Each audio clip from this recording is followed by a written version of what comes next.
Against the Current is sponsored in part by ServPro of Pulaski and Laurel counties. When fire or water damage takes over your life, trust a team in green at ServPro to help you make it like it never even happened.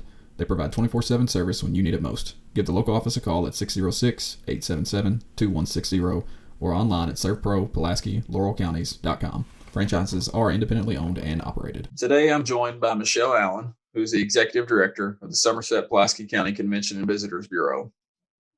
Allen received her bachelor's degree in broadcasting communications from Eastern Kentucky University in 2000, and she graduated with her tourism marketing professional certificate from Southeast Tourism Society's Marketing College at the University of North Georgia in 2005. Her longtime career in tourism began as a tour coordinator with Renfro Valley Entertainment Center. Her passion for tourism started with when she worked for Congressman Rogers' Tourism Initiative, Tour Southern and Eastern Kentucky, where she oversaw the hospitality training program and economic education of over 47 counties in this region. She was with Tour SCKY for over 10 years.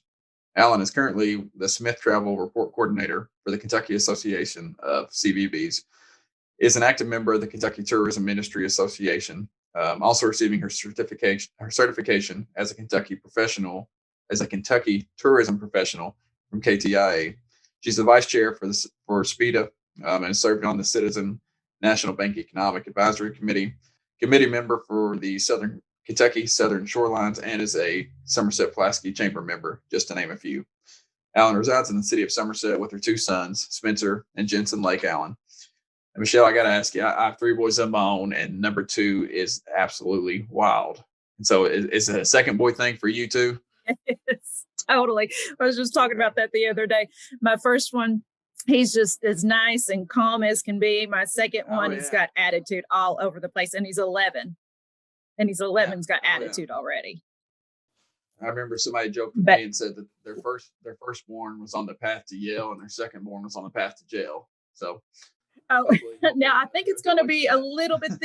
It might be a little bit opposite, because the second one, though, he's all up into the engineering. I've got cardboard boxes all over my house with tape and scissors and everything else. So he's always building something. So we can never throw away cardboard boxes at my house. So, Amazon comes often. And so he's living it up good. Nice. Well, Michelle, with all that being said, what I like to do is try to do some rapid fire questions to maybe hit some controversial topics, but we'll see kind of how your answers shake out and see how we go with it. So we'll since we are doing a little bit of tourism focus here in April, we'll focus on it first. So when I go visit somewhere, there's always two things I look for. I find that local donut shop, and I find that local pizza place. When you go to a new place, what's that one thing that you're looking for? Oh, food. And it doesn't matter what kind, but most of the time it's seafood, because I like to travel south or to the Caribbean. Yeah. So I'm going for seafood, most definitely. Like, I'm getting ready to travel again with the boys, and we've already mapped out which restaurants we want to go to. We've not talked about what we're going to do, but we've talked about where we're going to eat. So most definitely exactly. food. I like it. Yes. Well, then this next question is probably going to be an automatic slam dunk then. So are you a warm weather water type or a mountains, cabin, and snow type? I have a feeling I know where you're going to trend on this one. See, we go to the beach, but we also ski. So, but nice. I would say, we went to Utah earlier this year and skied in Salt Lake, and it was a great time. But I would push toward the warm. I was born in Florida, so I'm a true Floridian, I guess you could say. Then. So I'm all for the warm weather, and of course here on the lake too. Yeah. What then has been your favorite vacation spot? It's between two. It'd be St. Martin and Aruba. I got princess travel problems, don't I? And of course, Lake Cumberland, but that's my daily vacation would be Lake Cumberland. Exactly. Yes. It's like people that live in Florida. You always ask them, well, where do you go on vacation? So, right. We'll switch back to a food question. Then it's a tough topic in our house, but are you team waffle or team pancake? Eggs and bacon. But I would go with waffles. We like waffles. We're waffle folks, and no pancakes. if I don't have sprinkles and chocolate chips in the boys' waffles or the boys' pancakes, because that's where they're always at, then I might as well not have even cooked breakfast. So Right. And our granddad Alan always used to like a big old nice crispy waffle. If it wasn't cooked just right, he'd send it back to get it done just right. So we've kind of followed in his path. Nice.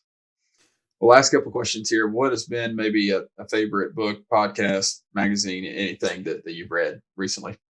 So Where the Crawdads Sing is probably my favorite book. And I read it last year and I'm ready to read it again. I hear that Reese Witherspoon's going to turn it into a movie and I'm excited, but it kind of makes me nervous because I'm not sure they can hit all the spots like they always do when they try to turn a book into a movie. So that's probably my favorite. Yeah. And my podcast, I don't listen to them often, but when I do, it's like a murder mystery ones. So you hear about the deaths of somebody in criminal investigation. Yeah. Oh, yeah. All right. Well, I'll consider myself ignorant here. Then what is Where the Crawdads Sing? What's it about? Well, it's very twisted, but it is actually about a girl that raises herself in the marsh and has to learn how to take care of herself, and then how she goes into town and she meets some people and she falls in love, and there's a death. So there's a murder. So everybody's trying to figure out who did it and was she part of it? And there's a big trial. I get cold chills right now just thinking about it because the ending just totally makes your mouth drop. Totally drop. I can't tell it because it ruined it. I was gonna say you were trending Hallmark movie, but then you said murder and trauma and all that. So I don't think it'll make the Hallmark. I'm not a Hallmark girl. My friends are, but I'm not. Well, last question here. Love to win or hate to lose? I'm a Leo. Both. I love to win, but I am probably the worst loser. And I have put that on to my children too. So if we're playing cards, we're all screaming. We're not having a good time in my house when we lose. So, but I yeah, that's a good one. That's a real good question. Competitive. I like it. Well, Michelle, I feel like I failed to give here much of an overview about the Convention and Visitors Bureau. So for those listeners that maybe don't know about it, I'm sure they know where the office is because anybody that goes to Baxter's, you can't miss it. So give us more of the who, the what, where, when, why, and give us the lowdown on everything. Sure. And every time I explain where my office is, I always say, do you know where the Baxter's drive-thru is? And have you seen the 3 fish on the corner? That's where we're located. So, a lot of folks wonder what we do. They think that we just, are in this office waiting for tourists to come into the office. We're considered a destination marketing organization. And our purpose is to market Somerset-Pulaski County and the whole entire Lake Cumberland region. And one thing that a lot of folks don't understand is that we're ran by a board. So we have a board of directors. And the way we are funded is through a 3% transient tax. What that means is, so you go to a hotel, you stay the night. I don't know if many of you have ever looked at your receipt. I don't generally pay too much attention to it unless it's really, really high and compared to what I thought it would be. Well, why it is because there's all these little taxes added onto it. So we get 3% of folks that stay in the hotels and in any of our short term. And short term is like your VRBOs, your Airbnbs, things. So that's how we're solely funded. No other way is through the 3% transient tax. And we get several folks into our office, not only asking about our area, where to stay, where to eat, what can they do. We get a lot of folks that are coming in right now, moving to the area, wanting to know a little bit about, the south part of the town, north part of the town, asking us about the schools, asking us anything there has to do with Pulaski County. And so it's a little different from the tourism aspect, but they know where to come to get those answers. So we kind of feel like a realtor sometimes because there's more and more people. We just had families from Chicago and California to come in just in the last 2 weeks to ask about. That's what I was about to ask if you're seeing all the out of state people moving in like we are too. So it's oh yes, they are, and I'm grateful for it. They see us. I think we've done a lot of marketing as SPIDA, the city of Somerset, the county, our office. We're just out there and folks are seeing us and wondering, well, where is this place? And so they're figuring it out. But and other Yeah. things that we do, of course, is sponsor several of the events that come to Somerset. You've got your Summer Nights Cruise. We're a big sponsor of them. MMF, Mud Mayhem, things that are always occurring. We're big sponsors of those. And, we have great relationships with those folks.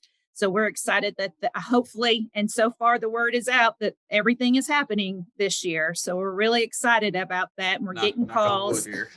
Yes.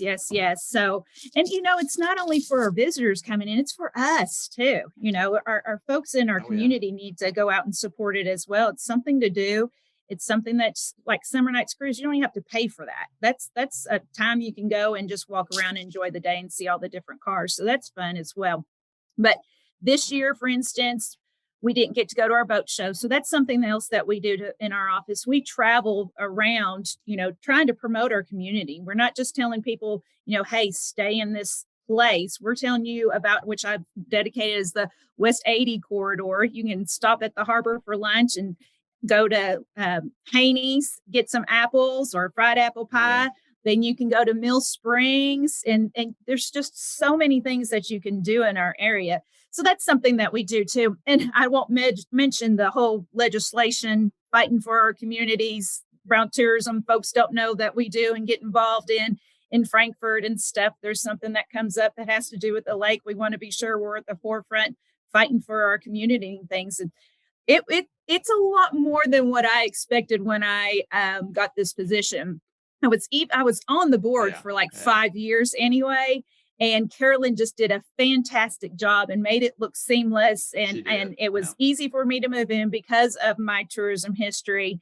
But when you start talking about bills and House bill, whatever, and making sure that we stay on top of those things. So it's a little different. So we're always trying to protect our community and make sure that, tourism is in the forefront. I'd say the tourism industry was probably in support of the bill that was trying to end daylight saving time too. Listen, we're trying to fun playtime out there. Yes. And if our school systems are listening, we would love to push our school date further out too. It starts such the beginning of August. And I know when I went to school, we didn't start till Labor Day or, right before or right after. Yeah. And it would just be great for our community, because we are a lake community, people to be able to work, the water park. Those kids have got to go back to school so early, but it's still beautiful. So we could still extend that. And the economic impact of that is tremendous.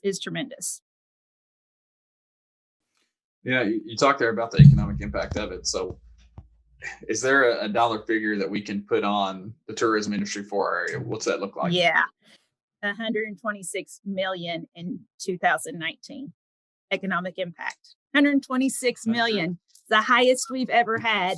In 2018, we had 119, and I'll explain that. So what that falls down into is you've got your indirect and your direct spending. So your direct spending is somebody that comes in, stays in your hotel, buys the gas, eats at a restaurant. Your indirect spending is somebody that comes into town and needs their boat worked on. So they're spending their money at the boat dealership to get their boat worked on. Or they're coming in for a conference at the Center for Rural Development, and they've stayed the night maybe next door at the Marriott, but the indirect is going to the caterer that we've had to pay for the lunch that's happening. Yeah. So 126 million is being spread throughout our community. Wow. And I'll tell you, Adam, it's actually higher than that, because the folks, Longwood's company that did this economic impact for the state, did not include our marinas. So that's a lot of our money. Yes. And we've been fighting. Jeanette Marson and I from Russell County have been saying, please, please, please include our marinas.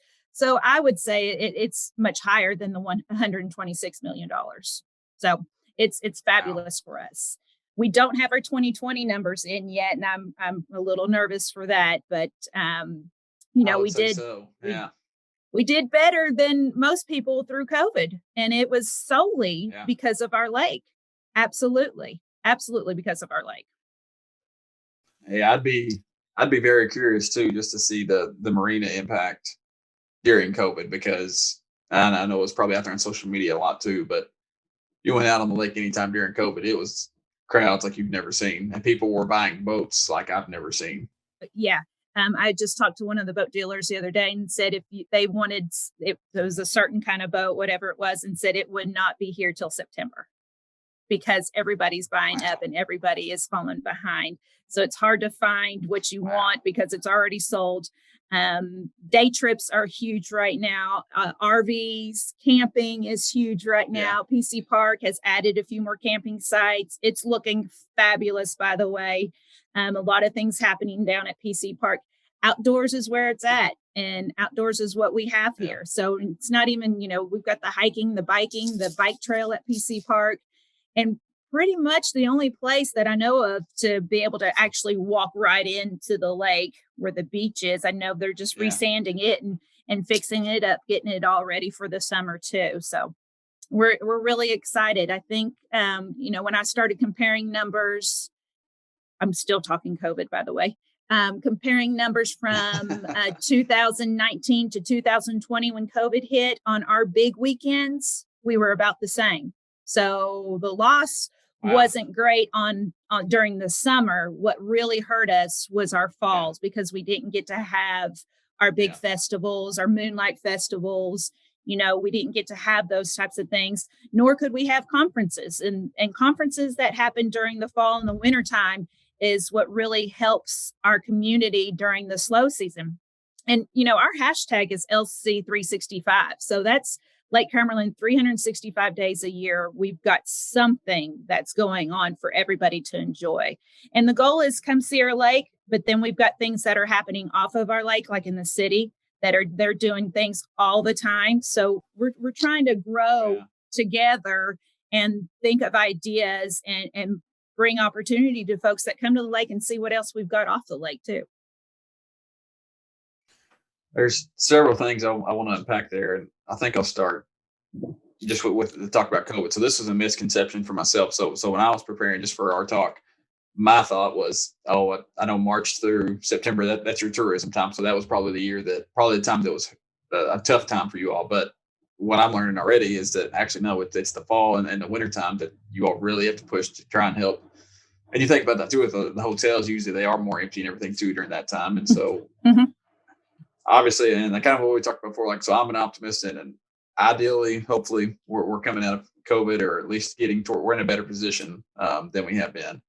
And so what was, I guess, then the fall and the winter like for your office, and trying to do what you can, even given all the restrictions that were placed, to try and help our local businesses and community? Well, some of the things, like the chamber did and we did was to push the Takeout Tuesday for our restaurants and things. Honestly, there wasn't clearly there wasn't anything that we could market, but what we did in our office was start a campaign on our website and on our Facebook, basically saying, we're still here. We're doing things safely. We're ready for you, and come visit us when you feel comfortable to come visit us. Because I'll be honest, I think our restaurants have done a fabulous job. Our hotels and motels, they have been, safe. The way they clean, the way they're doing things is top notch. I haven't heard any complaints. A lot of folks have actually taken advantage of our short-term rentals. Our short-term rentals are doing well because when people travel, they want to stay together. So they're staying in these cottages and houses. So they're doing a great job too. But our slow time. So imagine with COVID, we were even slower during our slow time. But hopefully, I'm thinking, since we did have a decent summer, it didn't hurt us too bad. That helps carry us through that time. So if we have a rocking summer this year, maybe it'll make up for some of our losses. Make up for it a little bit. Yeah, I hope so. What do you think would be maybe your biggest takeaway from that time with COVID, that your office is going to be able to say, hey, maybe that something happened and you all say, hey, we can take this and apply it now to something we're doing forward that will make maybe a better process, or just a better event, or whatever it may be, that was kind of a good learning experience? I'll tell you what, the best learning experience out of this office is partnerships. When COVID happened, when everybody was hurting, the meeting of the minds, the ideas, helping pass the word of anything that was going on, the partnerships between my office and Leslie Eichert at the city of, Somerset Tourism Office. We just work so well with each other. SPIDA is a great partner with us in tourism. Chris has got that background in tourism too, where he's, houseboating and things. They helped us. SPIDA helped us. We've labeled ourselves the capital of Lake Cumberland, made it official.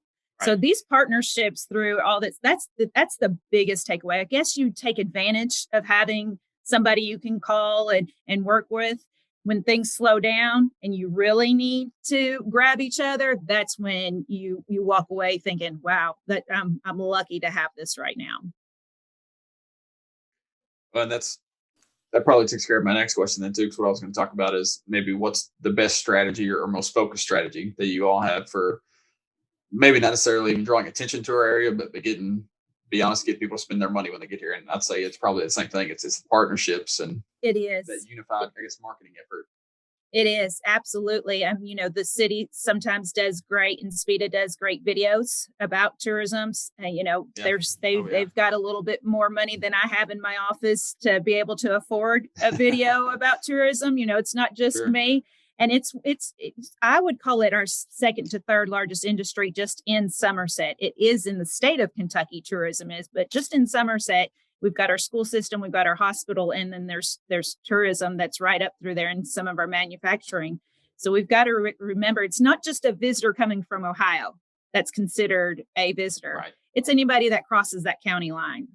So anybody that's coming over here, say from London, to go eat at one of our restaurants or coming from Monticello to buy beer, who knows? Yeah. That's a visitor because they don't pay their taxes with us. So they're included as being a visitor. So they don't have to be from Ohio and Indiana and Tennessee.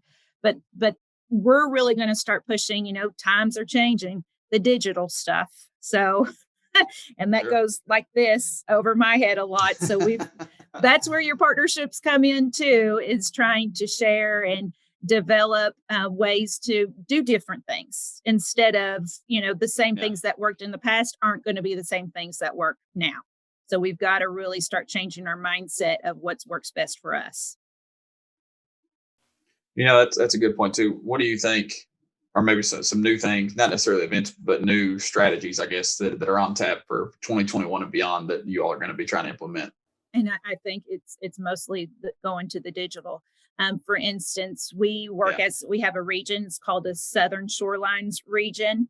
And the state came to us with a package. They allow us so much money, which is way less than what we've ever gotten before, unfortunately, to market. It's called a matching funds program. But they also took some money to give to us as a region to use to promote as a region and said, here's some options. This is what you can do. And then we met and we're like, you know what?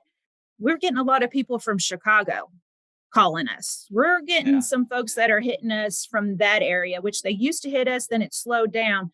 Let's focus a little bit different areas because we've always done Ohio, which we're still going to do, of course. But if we've got somebody else's money not coming out of our office, let's try something different.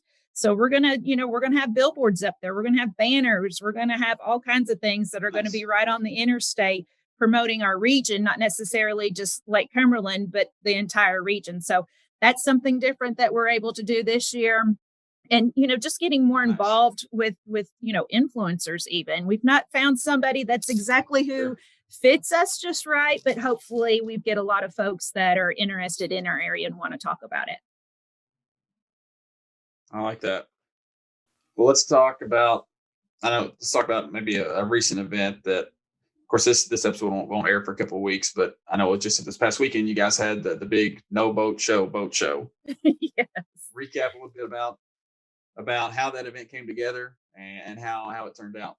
Okay. Well, we usually go to boat shows. I didn't know what to do with myself for January, February, and most of March. We go to, we're gone for days. Mm-hmm. So we had Cincinnati, Indianapolis, Louisville, and Nashville boat shows that were canceled. And we see at each one thousands of people in one setting. And that's why we continue to go and ask about, and where are you? A lot of them already know and want to tell us about their grandparents that used to live here, all this stuff. Oh, But sure. Yeah. we try to entice the new folks or the loyal folks to make sure they keep coming back to us as well. So those were canceled. And I've got a buddy, Al Newell, and I've got a buddy, Kyle Dameron, who works for Lake Cumberland Water Sports, that said, we've got to do something. Let's think of something. So we threw around some ideas and came up with one. And Kyle says, "Oh, Tag, you're it. You got it. You can handle this." And I'm like, "Oh, great. Thanks." So, I started to think, and here in the office with Katie and Van, what could we do? And so that's where we came up with the No Boat Show, where it was an open house event where folks could travel from dealership or vendor. Like we had vendors like Extreme Audio. It didn't have to be just somebody selling a boat. So I contacted all those dealerships, asked them, what dates worked best for you, what was going to work for them. They were going to be open anyway. So if nobody showed, you're not really out. And that's how it came to fruition. We started on the date. Then we came up with a passport idea, where if you went to 4 or more spots to entice people not just to go to one, 4 or more spots, then you would be put in for a drawing, which I'll be doing that drawing this afternoon. We get a houseboat rental from Jamestown, all kinds of fun stuff. So we'll be doing that this afternoon. It turned out really well. We had the thunderstorms this past Saturday that I thought, it's going to slow us down. We had 37 cities and 4 states that I only know of because they turned in their passports. So those that didn't, do the passport thing still came. And so I really don't have a clue. I really don't know. But I know it was a success. I talked to some of the dealerships. They sold boats. Lake Cumberland Water Sports thinks they had at least 400 people to come through their place because they had their own little mini setup. Wow. So they had different vendors like insurance, a bank, all kinds of different, just right there at their facility. So I'm excited for it. And we're already talking about possibly having another one. Nice. That's awesome. Yes. Let's switch gears here, I guess, a little bit. Obviously still focused on tourism. Obviously a very popular thing in our area that maybe a lot of people's not necessarily seeing movement out in the open about, but we know Horse Soldier will soon have a home here. What kind of, we hear numbers, we hear jobs, this kind of stuff, but what kind of real tourism and economic impact is that going to create in this community? So I think we're going to have, there's probably 200,000 people that go to the Bourbon Trail, just the Bourbon Trail here in Kentucky. I think we're going to have that here in Somerset. Their story is what makes them different from any other bourbon in the world. It's just fabulous. And I get goosebumps talking about it because the opportunity that they're going to bring to our community, it's going to blow folks' mind when they really, really, really realize what they're bringing to our community. The jobs, the classiness of their brands, the folks that'll be coming to stay with us, eat with us while they're going to the distillery portion of it. They have listened to us. The way they're setting things up or the way we've asked for them to do. And they didn't have to choose us. These are entrepreneurs. There's not some big company out there or somebody from faraway land that says, hey, we need to build this here. These are guys and gals that chose Somerset. And a lot of that's not only because of our mayor and SPIDA, it's because of our partnerships and the way our community works. They came down to Moonlight Festival, our land and it ends the story too, that they end up back in Lake Cumberland because they started on the Cumberland River with their story. So if anybody hasn't seen 12 Strong, I highly recommend you go see it or turn it on Hulu, Netflix, whatever it is. And it'll give you a lot of the story of what these men did. And the economic impact, it's going to be enormous. And I just can't wait for them. I get excited about it because it just makes my job even more fun not only am I, promoting the lake, Oh, now I've yeah. got the city, now I get to say, oh, we've got this bourbon that's coming too. So it's really, Yeah. really exciting. It is. I can't tell you much more. And talk about the classy side of it too. But so they have, for those that don't know, a still house down in St. Pete. Yes. And actually got to go down there for a wedding later this year. And I can't wait to check it out. But just from the Better make a pictures on social reservation now. media. Yeah, you need to make a I reservation if know. you think you're going. Like now. But the pictures just that I've seen on social media of what they have there, it's unlike anything I've ever seen. And Yep. I don't know how else to describe it and do it justice than to pretty much say you've got to see it for yourself, other than just trying to explain the level of detail and time you can tell they've spent to make it top tier. Right. This is, I don't want to call it their hobby. This is something that they've just wanted to do. So they're putting their heart and soul into it. And so you can go to Facebook and look it up and see what it looks like inside. I've had several friends to have already gone, and the class, the warmth feel, they're bringing that to us. So it's very exciting, very exciting. But I'm telling you, you better make a reservation. People are in and out of there like crazy. I'm sure. Sure. Well, let's talk some more then about some upcoming events. I'll put this in the show notes, but your all's calendar that you have on your website is a great resource to get a feel for what's coming up in the month. So what I looked at, this is just for April, and I don't want to jinx it, because to phrase the office, I'm not superstitious. I'm just a little stitious, but it looks like a return to normalcy. Yeah. And so you got the opening of the farmers market. You've got the Heart of Lake Cumberland Big Bass Tournament, Lake Cumberland Spring Cleanup, Summer Nights Cruise is kicking off. A lot of awesome things coming up in the month of April. So hit on those for me if you don't mind. Oh yeah, and Burnside's also, if you want to start the kickoff of the month, Burnside's also having the Emma Lou Jones Easter Parade too. So that'll be on the 3rd. So that kind of kicks us off. And Lake Cumberland Farmers Market. If you guys have not been to the farmers market, need to go. You can even host private events there at the farmers market. It is just a really nice addition to our area to be able to have that, just to be able to showcase what we have. And of course, we've got bass. I think we had the high schoolers or college students, something that's coming to Lake Cumberland, fishing all over the place. And I'm telling you, when you guys see fishermen, don't think that they don't have money to spend, because those boats that they're fishing on, they cost a lot of money. So they're having to, and they travel. So they're staying the night with us. They're eating with us. There was an event, I think it was in February, and I saw these young guys at Wings and Rings. And of course, here's me, the tourism director. I had to walk up to them and say, hey, where are you guys from? Where are you staying? They kind of looked at me like, why are you asking me this stuff? So then, come to find out, one was from Massachusetts. They're from all over the place coming to do things like that. And the Wool and Flax Spring Market, that has been going on. And I think it's back at Suits' farm. So that was a really big thing. They had it in November last year. And so they're going to do it in April this year.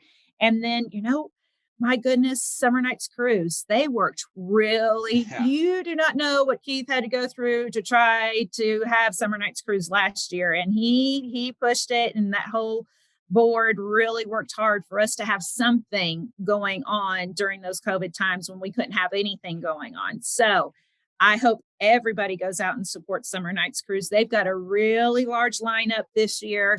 And remember, it's the 4th Saturday of every month, April through October.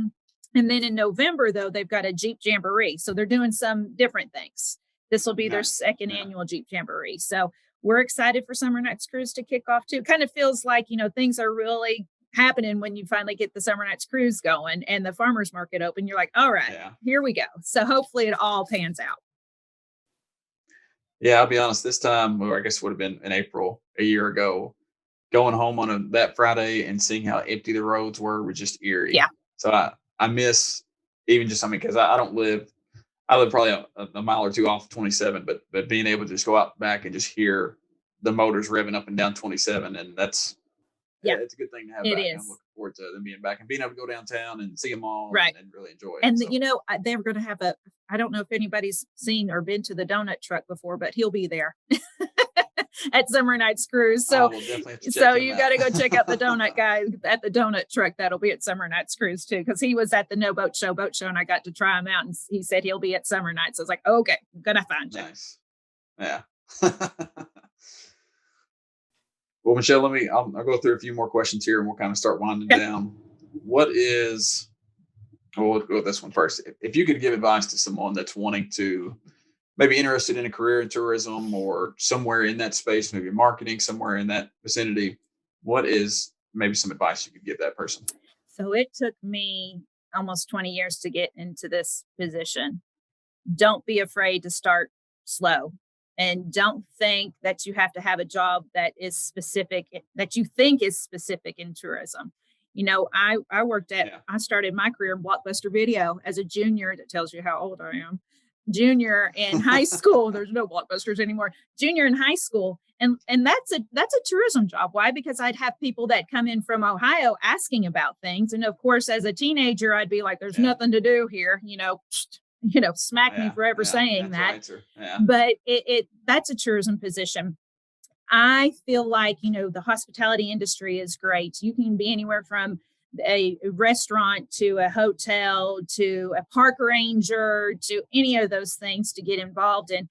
I went into broadcasting communications. I was going to be on the Today Show up in New York. Then I visited New York with a past job a few times. And I was like, no, I'm not going to even remotely live here. No, so it's fun to visit. But it's also great to come home. So I didn't know anything about tourism when I started, not a thing. But right out of college, going to Eastern, right there is Renfro Valley Entertainment Center. I applied for a position, was going to make a whole $20,000 a year and thought I was rocking it. Watch out. Yeah. So I really learned a lot about that and just started to follow my passion from there. So just start. Don't think you have to start big. You can start small. And that's kind of my next question. What are some potential speed bumps somebody's likely to hit? All of them. No. I'd say it's probably just location, location. Yeah. It depends on where you want to be and where you want to stay. If you want to be in Somerset, the opportunity for the future for our community is here. If your kids want to go to school, not go to school, whatever it is, we want you to stay at home. The opportunity is going to be here with Horse Soldier and all the other things that are moving into our community. Oh, yeah. So don't feel like you have to move away to find a position. Now you can, but you can also move away to a big city and those positions are already filled because of people that are already there. So it might take you a little bit longer. But staying in your community, everybody, what's available. And that's the best thing is where do you land? And I will say kind of a testament to that too. I remember this probably would have been 2 years ago, kind of when some of the festivals and some of the events that you all kind of partnered together to start putting on, talking to some people that were pretty recent college graduates that weren't living here. I remember them making the comments of, seeing stuff like that makes me want to move back to Somerset. It makes me want to be there because I feel like I'm missing out on it not being there. And so obviously there was a lot of momentum before COVID, and it's still, I feel like you all did a great job kind of pushing through that. And I feel like you all are in a good spot to come out strong and bigger and better than ever. Yeah, I hope so. Honestly, I keep throwing out the partnerships. I think, our judge and our mayor working well with each other, our magistrates, our city councilmen, SPEDA, everybody just coming together and realizing the importance of what we have to do in the partnerships. And we can't do it by ourselves. They always say there's no I in team. Yeah. So we can't do it by ourselves. And the partnership I have with Leslie Eicher, that whole team there, they do all the behind the scenes work on those festivals. I just get to promote it. Oh, yeah. They've got the hard job. I get the fun job. Yeah. They do, the labor. Of course, I volunteer, but in our park, PC Park is on the map. I'm telling you, people brag about it all the time. So, it's great. I think, like you said, momentum is the right word. And we want to make sure that we keep up that momentum and tell those college friends, tell them, come back, come on, come see us, come live here if you want to, but for sure support everything that we're doing. Even if it's just passing the word along, passing along a post on their Facebook or Instagram, Snapchat, TikTok now, whatever it is, that helps your community. It helps us. And those college graduates I spoke about, they moved back here, and I think Oh. seeing the momentum going on here in the area was why. I think that absolutely played a factor, because they thought, hey, there is a lot going on back home. Yep. I can do a lot there and have a successful career and all that. So Good. last kind of point here. I just want to be respectful of your time. So what's the best way that maybe a local business, maybe someone hosting an event, what's the best way that if someone's wanting to work with you all at the Convention and Visitors Bureau to kind of get things going, or promote an event, or just needing help overall with some of the resources, what's the best way that someone can work with your all's office? First of all, call us or email me, whatever it is. Even if you think, I don't know if that's what they do, or they would be interested, all we can say is yes or no, but it's worth the phone call. There are a lot of things that are going on that I'm so excited that are happening, but we could be of help to them. But if we don't know about it, we can't help you with those things. We do offer in our office small funding for some small programs that are going on. If it has to do with tourism, you can come to our office and apply with the application if there is an event that you're planning on having, and we can look at it and see if it's something that we feel is viable, that we could put a little money toward. And when I say a little, but that helps maybe with the marketing or printing some files or whatever it is. But we're here to get whatever word out. But if you don't tell us, we cover such a big area, we can't follow up. So call us, email us whenever, and we'll be sure. We won't throw you a bone if we know we can't follow up through it. So we're just a yes or a no, organization, and we'll be there for you. I'll attest to that too. I help with the Holiday Hoops basketball tournament. Obviously, didn't have that last year with COVID, but you all are always huge supporters of it and always help promote the word and push that out there and help sponsor that event too. And that draws normally that's as few as like 16 to as many as 20 something teams, boys and girls, coming in here, staying in hotels, spending that money at restaurants, and doing a lot of great things. And it couldn't be done without the help of your all's office. Right. And that we've always used to say that's heads and beds. That's heads and beds staying in our community. But what do those heads and beds have to do? They got to fill up with gas, and they've got to eat too. And the moms will probably do a little shopping, and we've got the shopping going on here as well. So we can't complain at all. Yep, you're exactly right. Well, Michelle, is there anything else you'd like our listeners to know that maybe I failed to mention, or? No, other than, we're going to have a big spring cleanup this year in April. And I think it's the 19th through the 24th. Get involved, help us clean up the area, start spreading the word, start teaching your kids not to throw things out the window. It's just amazing to me. And, it used to be a really big, I'm proud that we don't toss stuff outside. I'm proud that we don't litter, but it's still going on. So I really want to push everybody out there to please spread the word, help us clean up the area the 19th through the 24th. We've got that all over Facebook, Speeda, Pride, City of Somerset. The Chamber of Commerce is doing a bunch of stuff for that as well. Bobby's always helped in anything that we need when we're talking about partnerships as well. So join us for that week, but start doing it on your own too. But the best thing you can do is teach everybody not to litter. So we want to clean up, get ready for the holidays, as we call them, for Memorial Day, and get everybody here for all of our events and things. And we want it to look fabulous for them. I like it. It's a great note to end on, Michelle. I really appreciate your time today and all the information you provided about events and everything else going on with our community. And just really appreciate you doing that today. I'm honored to be here.